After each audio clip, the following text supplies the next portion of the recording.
Aura Kasih terharu bisa ikut hadiri acara Habib Umar bin Hafiz. Aura Kasih menghadiri acara kajian Habib Umar bin Hafiz beberapa waktu yang lalu, berkunjung ke Indonesia.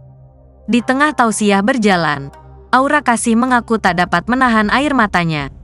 Hal ini diungkapkan langsung oleh Aura Kasih saat mengomentari unggahan Umi Pipik di Instagram.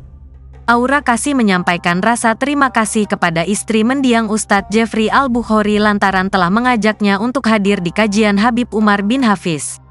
Mantan istri Erik Amaral ini mengatakan bahwa ia tak dapat membendung air matanya saat hadir dalam kajian tausiah tersebut. Masya Allah, Umi, makasih udah ajak aku, nggak berhenti nangis. Terharu. Bunyi komentar Aura Kasih. Senin, tanggal 28 Agustus tahun 2023. Janda anak satu ini mengaku memang kerap menangis ketika mengingat dosa-dosa yang telah dilakukannya.